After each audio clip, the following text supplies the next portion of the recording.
ৰাজ্যৰ দুৰ্বল আৰু দৰিদ্ৰ শ্ৰেণীৰ লোকক সকাহ দিবলৈ আমাৰ ৰাজ্যত পোন প্ৰথমবাৰৰ বাবে অৰুণোদয় আঁচনি আৰম্ভ কৰা হৈছে। আৰম্ভণিৰ সময়ছোৱাত অৰুণোদয় আঁচনিত হিতাধিকাৰীৰ সংখ্যা 20 লাখতকৈও কম আছিল। ৰাজ্যত বিজেপি চৰকাৰ পুনৰ নিৰ্বাচন হোৱাৰ পিছত প্ৰথম বছৰতে অৰুণোদয় হিতাধিকাৰীৰ সংখ্যা আমি 27 লাখলৈ বৃদ্ধি কৰিছিলোঁ আৰু তাক আমি অৰুণোদয়ৰ দ্বিতীয় সংস্কৰণ বুলি নামাকৰণ কৰিছিলোঁ। লোকসভা নিৰ্বাচনৰ প্ৰাক মুহূৰ্তত অসমৰ বিভিন্ন সভা সমিতিয়ে যাওঁতে মই ৰাইজক আশ্বাস দিছিলোঁ যে ৰাজ্যৰ বিত্তীয় পৰিস্থিতিৰ প্ৰতি লক্ষ্য ৰাখি আমি অনাগত দিনত এই আঁচনিখনক আৰু অধিক সম্প্ৰসাৰণ কৰাৰ ব্যৱস্থা কৰিম। এতিয়া প্ৰতিশ্ৰুতি পূৰণৰ সময়।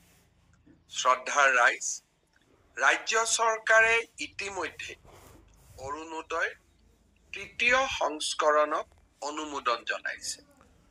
ইয়াৰ ফলত ৰাজ্যত অৰুণোদয় হিতাধিকাৰীৰ সংখ্যা প্ৰায় 37 লাখলৈ বৃদ্ধি হ'ব।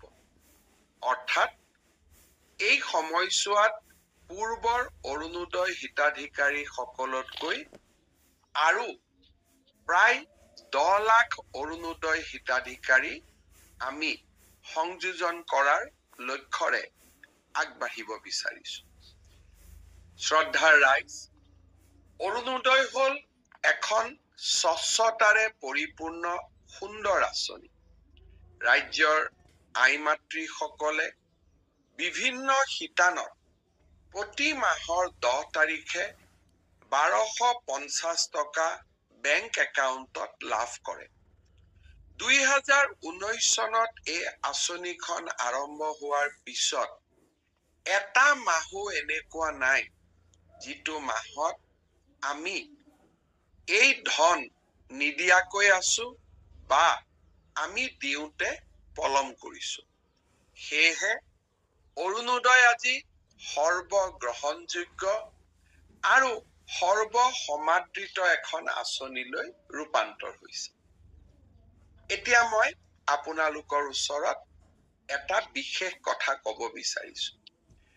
অৰুণোদয় আঁচনিৰ হিতাধিকাৰী আমি গাঁও সভাৰ জৰিয়তে চিনাক্তকৰণ কৰোঁ আৰু গাঁও সভা এইবাৰ আমি ৰাজহ গাঁৱৰ পৰিৱৰ্তে আমি প্ৰতিটো পুলিং বুথ অৰ্থাৎ নিৰ্বাচনত ভোট দিয়াৰ বাবে আমি যি বুথ কেন্দ্ৰ ৰচনা কৰোঁ, সেই বুথ কেন্দ্ৰ অনুসৰি এইবাৰ আমি গাঁও সভা অনুষ্ঠিত কৰিব বিচাৰিছো। আজিৰে পৰা অৰ্থাৎ 15 ডিচেম্বৰৰ পৰা 28 ডিচেম্বৰ পৰ্যন্ত অৰুণোদয় হিতাধিকাৰী নিৰ্বাচনৰ বাবে গাঁও সভা অনুষ্ঠিত হ'ব। এটা কথা মনত ৰাখিব, যিসকলে অৰুণোদয় ইতিমধ্যে পাই আছিল তেওঁলোকেও পুনৰ এবাৰ এই গাঁও সভাৰ জৰিয়তে নিৰ্বাচিত হ'ব লাগিব। কাৰণ এইবাৰ আমি অৰুণোদয় আধাৰ আৰু ৰেচন কাৰ্ডৰ লগত সংযোজন কৰিম, যাতে এই আঁচনিখনৰ স্বচ্ছতা সকলোৱে দেখিবলৈ পায়। কেতিয়াবা আমি অৰুণোদয় হিতাধিকাৰীক ফোন কৰোঁ যে আপুনি অৰুণোদয় পাই আছেনে? ফোনত কথা কোৱা মানুহজনে কয় মই অৰুণোদয় পোৱা নাই। পিছত গম পোৱা যায় যে একেটা ফোন নম্বৰে কেইবাজনো হিতাধিকাৰীয়ে ব্যৱহাৰ কৰাৰ বাবে এনেকুৱা পৰিৱেশ দেখিবলৈ পোৱা যায়। কিন্তু যেতিয়া আমি অৰুণোদয়ক ৰেচন কাৰ্ড আৰু আধাৰ নম্বৰৰ লগত সংযোজিত কৰিম, তেতিয়া আমাৰ মনত কোনো ভয় আৰু শংকা নাথাকিব। সমগ্ৰ ভাৰততে আমি বুকু ফিন্দাই ক'ব পাৰিম যে অৰুণোদয় এখন স্বচ্ছতাৰে পৰিপূৰ্ণ আঁচনি। সেয়েহে ৰাইজ, যিসকলে অৰুণোদয় পাই আছিল তেওঁলোকেও যাতে গাঁও সভাত উপস্থিত থাকে। আৰু যিহেতু এইবাৰ প্ৰায় প্ৰতিটো সমষ্টিতে 8,000ৰ পৰা 9,000কৈ অৰুণোদয় হিতাধিকাৰী বাঢ়িব, একোটা সমষ্টিতে 30,000ৰ ওচৰা ওচৰি অৰুণোদয় হিতাধিকাৰী হ'ব, সেইকাৰণে নতুন অৰুণোদয় বিচৰা লোকসকলো এই গাঁও সভাত উপস্থিত থকাটো অতিকে প্ৰয়োজনীয়। শ্ৰদ্ধা ৰাইজ, অৰুণোদয় কোনে পাব লাগে আৰু অৰুণোদয় কোনে পাব নালাগে, তাৰ বিষয়ে ইতিমধ্যে আমি বহুলভাৱে চৰ্চা কৰিছো। মই আগতে কোৱাৰ দৰে অৰুণোদয় পাবৰ বাবে এখন বৈধ ৰেচন কাৰ্ড লাগিব। আৰু কৰবাত যদি ৰেচন কাৰ্ড এতিয়ালৈকে আপোনাৰ হাতত আহি পোৱা নাই, আপুনি অৰুণোদয় আঁচনিৰ চূড়ান্ত চিলেকশ্যন হোৱাৰ আগলৈকেও যদি ৰেচন কাৰ্ড সংগ্ৰহ কৰিব পাৰে, তাকো আমি মানি লম। ইয়াৰ উপৰিও অৰুণোদয় আঁচনিত সদায় আমি বিধৱা মহিলা থকা পৰিয়ালক অগ্ৰাধিকাৰ দিওঁ। বিবাহ বিচ্ছেদিত মহিলা থকা পৰিয়ালক আমি অগ্ৰাধিকাৰ দিওঁ। যি পৰিয়ালত দিব্যাংগ ব্যক্তি আছে, সেই পৰিয়ালক অৰুণোদয় আঁচনিত আমি অগ্ৰাধিকাৰ দিওঁ। যি পৰিয়ালত HIV, থেলাছেমিয়া, হিমফেলিয়া, চেৰিব্ৰেল পালচি, কুষ্ঠ, অটিজিম স্পেক্ট্ৰাম ৰোগী আছে, সেই পৰিয়ালকো আমি অৰুণোদয় আঁচনিত অগ্ৰাধিকাৰ দিওঁ। দ্বিতীয়তে, যিসকল মহিলা বৃদ্ধাশ্ৰমত আছে, যিসকল মহিলাই ভিক্ষা কৰি মানুহৰ ঘৰত খুজি মাগি খায়, তেওঁলোককো অৰুণোদয় আঁচনিত অগ্ৰাধিকাৰ দিয়া হয়।